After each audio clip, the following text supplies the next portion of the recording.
Hi dear friends, ഏവർക്കും Nawaz ഡയറീസിലേക്ക് welcome. കുറേ നാളായി എല്ലാവരും ചോദിക്കുന്നു, നീ എന്താടാ കുറേ ആയിട്ട് ട്രാവൽ വ്ളോഗൊന്നും ചെയ്യാത്ത? എന്നാൽ ഇതാ നിങ്ങൾക്ക് വേണ്ടിയിട്ടൊരു എക്സ്ക്ലൂസീവ് ട്രാവൽ വ്ളോഗ്, അധികം ആരും ചെയ്യാത്ത വെറൈറ്റി ആയിട്ടുള്ളൊരു സംഭവം. ഇത് കാണുന്നതിന് മുമ്പേ ഒരു ചെറിയൊരു ഉപകാരം ചെയ്യണം. 1700 ചില്ലറ സബ്സ്ക്രൈബേഴ്സാണ് എൻ്റെ ചാനലിലുള്ളത്. അപ്പോൾ ഇനിയും കൂടുതൽ ആൾക്കാർ സബ്സ്ക്രൈബ് ബട്ടൺ അമർത്തുക, പിന്നെ ഷെയർ ചെയ്ത് ഈ വീഡിയോ അങ്ങ് വൈറലായിപ്പോയാൽ നമ്മൾ രക്ഷപ്പെടും. കാരണം ഒരൊറ്റ വീഡിയോ മാത്രമേ എൻ്റെ വ്ളോഗുകളിൽ വിജയിച്ചിട്ടുള്ളൂ. ഒരു അമ്മേൻ്റെ കഥ പറയും 4 ലക്ഷം ആൾ കണ്ടിരിക്കും. അപ്പോൾ പബ്ലിക്കായ നിങ്ങളുടെ ഹെൽപ്പില്ലാണ്ട് ഞാനെന്നല്ല, ഒരു തൊപ്പിയോ ഒരു മല്ലുവോ ഷിയാബോ ആരും രക്ഷപ്പെടൂല. അതെല്ലാം പണ്ട് സോനു നിഗം റഫീൻ്റെ പാട്ട് പാടിയിട്ട് ഞാൻ റഫീനെ അനുകരിക്കില്ല എന്ന് പറഞ്ഞ പോലെ ആയിപ്പോവും. അപ്പോൾ നമുക്ക് സംഗതിയിലേക്ക് വരാം. ഇതാണ് ഷിമോഗ ഉള്ള ടൈഗർ ആൻഡ് ലയൺ സഫാരി. ഇത് കർണാടക ഫോറസ്റ്റ് ഡിപ്പാർട്ട്മെൻറ്റിൻ്റെ കീഴിലുള്ള ഒരു വണ്ടിയിൽ നിങ്ങളെ കൂട്ടിയിട്ട് പോകും ഈ ജംഗലിൻ്റെ ഉള്ളിലേക്ക്. അവിടെ ലൈവായിട്ട് നിങ്ങൾക്ക് സിംഹം, പുലി, കാട്ടുപോത്ത് എന്നിവയെ കാണാൻ വേണ്ടി സാധിക്കും. ആദ്യത്തെ പുലിയാണ് നമ്മൾ ഈ കാണുന്നത്. കണ്ടില്ലേ, സമാധാനത്തിലിരിക്കുന്നുണ്ട്. നമ്മുടെ ഡ്രൈവറെ അഭിപ്രായപ്രകാരം 18 വയസ്സാണ് പുള്ളിക്ക്. നല്ല സമാധാനത്തിൽ ആരും ഇടങ്ങാറാക്കാനുള്ള ഇരിപ്പൊന്നുമല്ല, നല്ല റാഹത്തിൽ മൂപ്പർ റെസ്റ്റ് ചെയ്യുന്നുണ്ട്.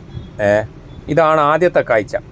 രണ്ടാമത് മറ്റ് 2 പുലികളാണ് ഈ ഒരു സംഭവത്തിലുള്ളത്. ഇതിൻ്റെ പ്രത്യേകത എന്ന് വെച്ചാൽ പുലി പുറത്തും ഞങ്ങൾ അകത്തുമാണ്.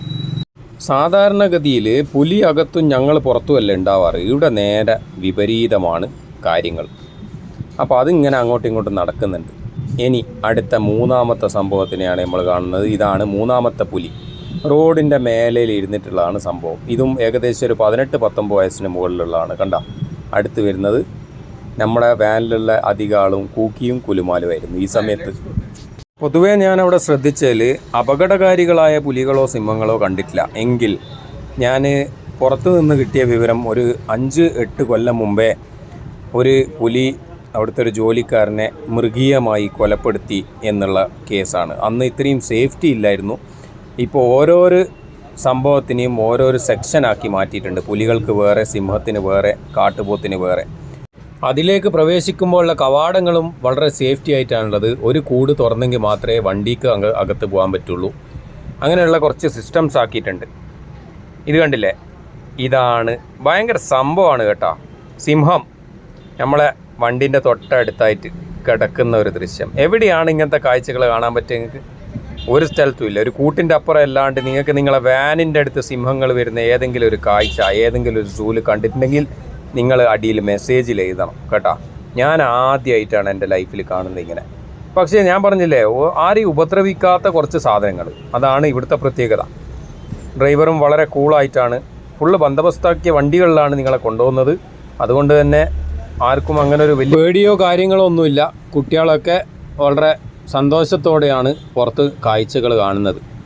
കണ്ട, നല്ല രസമായിട്ട് അങ്ങോട്ടും ഇങ്ങോട്ടും കിടക്കുന്ന ഒരു സംഭവം. വാനിൻ്റെ അടുത്തെല്ലാം ഒന്ന് വന്ന് സമാധാനത്തിൽ ആർക്കും ഒരു ഇടങ്ങാറുമില്ലാതെ ജീവിച്ചു പോകുന്ന കുറച്ച് സിംഹങ്ങളും പുലികളുമാണ് ഇവിടുത്തെ കാഴ്ച.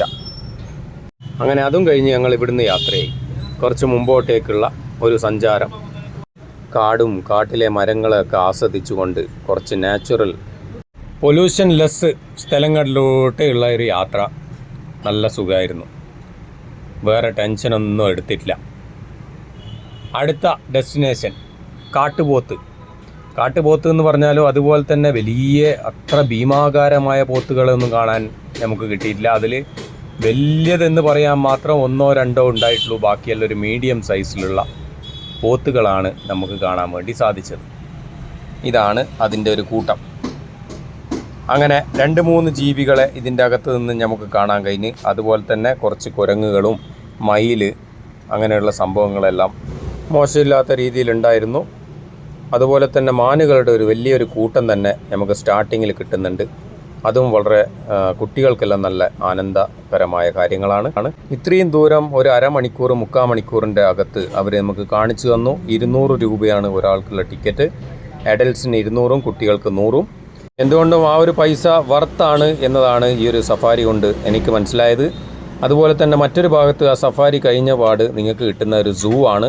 അതിലും കണ്ടമാനം സംഭവങ്ങളുണ്ട്, ഇതുപോലത്തെ പക്ഷികളും മറ്റുമുണ്ട്.